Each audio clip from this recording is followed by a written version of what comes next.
In this video, I'm going to show you an advanced technique for those of you who want complete control over their ebook creation.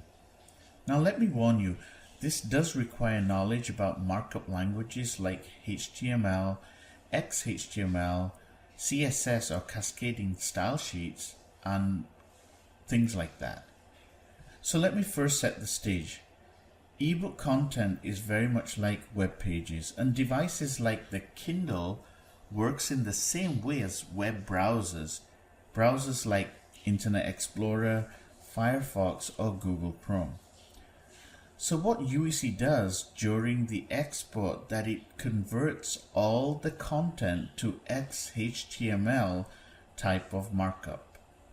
Okay, so what I've done is that I have provided an option to allow users to gain access to these files during the export process so that they can go in and tweak the content in exactly the way they want to. And I think this is very powerful. This way, if something doesn't look right, you can always go in and fix it manually. Okay, so let me show you how this is done. What we'll do is, before we open a project, we want to go to configuration and then preferences, and then in the general tab we want to check this option here which says show chapter section IDs. Okay, once we've done this, click close and then go ahead and open your project. Now what will happen because of that option is that at the end of every single chapter or section, you're going to see this funny looking text, and this is really the key or the ID of that particular chapter or section, and we're going to make use of this to actually find the content that you want to tweak. Okay, so this is just an identifier for this particular chapter or section. And then what we're going to do is we're going to go to configuration again, go to preferences, go to Kindle Gen Tool, and then we are going to check this option. So make sure it's checked, which is called pause generation after creating all EPUB files. Okay, so that's the only option you need. Click close, and now we're set to use the powerful option. So we'll go to export, and then we'll choose this option here, and then we'll just click save. But before we click save, just make a note of this folder which is d_temp, right? So we're gonna create our MOBI file in this folder here. We'll click save.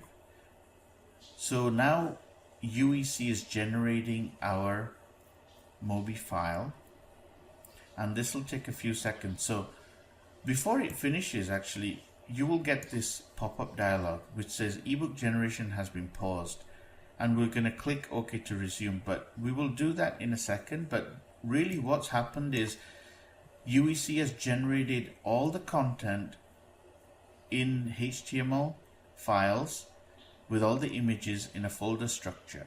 Okay, and now it's giving you access to that, and it's halted the generation of the final MOBI, so it's given you an opportunity to kind of get access to these files.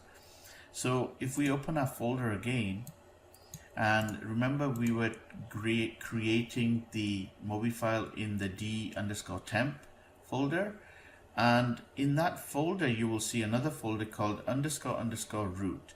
So we go into that folder, and then we'll see two more folders, and this is really the structure of the EPUB file specification. So we're going to go into the second folder, which is OEBPS, and here you are going to see all the images and files which are part of your content. Okay, so all the HTML files and images you're going to see here. So now let's say you want to, I'm just going to minimize. There is one file, one HTML file for each chapter, and all the sections are actually held within one file which is named the same as this key here. So this is a chapter and this is the ID of the chapter. So what you want to do is you want to find this file here, and you will find that this file will have the content for this chapter and all the sections under this chapter in one file. Okay, so we are looking for LOCF503. So there it is right here, LOCF5031BEE.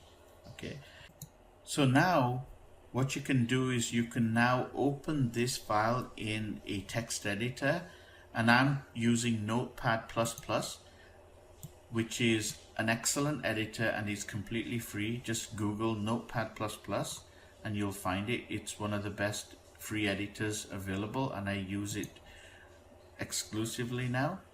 And as you can see here, that file that we've loaded, it's all markup. And if you understand the markup, then you can actually go in and you can make some tweaks.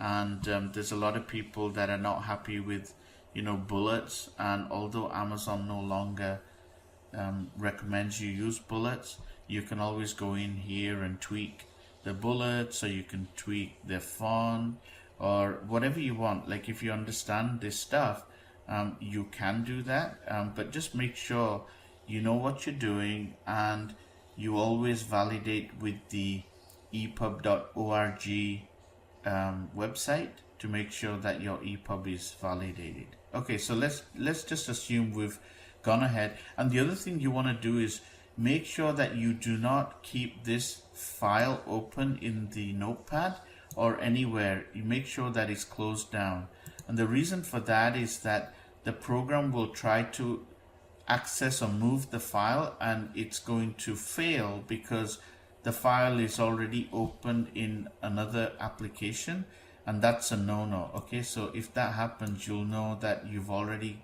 got the file open and the system will not be able to move. So make sure that you close down the file that's open in Notepad or any Ultra Edit, whatever you use. Make sure that you basically close that file, and then you can close the application down too.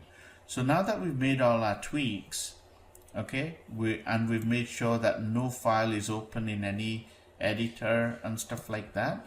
We've saved the changes.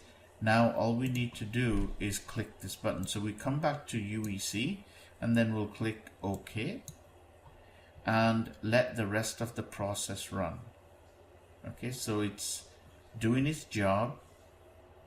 Okay, so now that it's finished, we'll go back to the folder, and as you can see, that _ root has gone, and we're just left with the MOBI file with all the changes that we made. And that's it. So this is a way for you to gain access. Now don't worry about these tags or IDs will not appear in the final ebook. So even if you have them switched on, it's okay. They won't be included in the TOC or the table of contents. So once you've done that, make sure that you can go back into configuration and you can uncheck this. Okay, and then go into Kindle Gen tool and uncheck this as well. And if you do that, well, if you don't do that, obviously it's going to stop every time it generates a MOBI file. So this option is available for when you generate a MOBI file or a general EPUB file or a EPUB file for Lulu. So any of these three options here, you can use the technique I've just shown you. Okay, so that's it. We'll see you in the next video.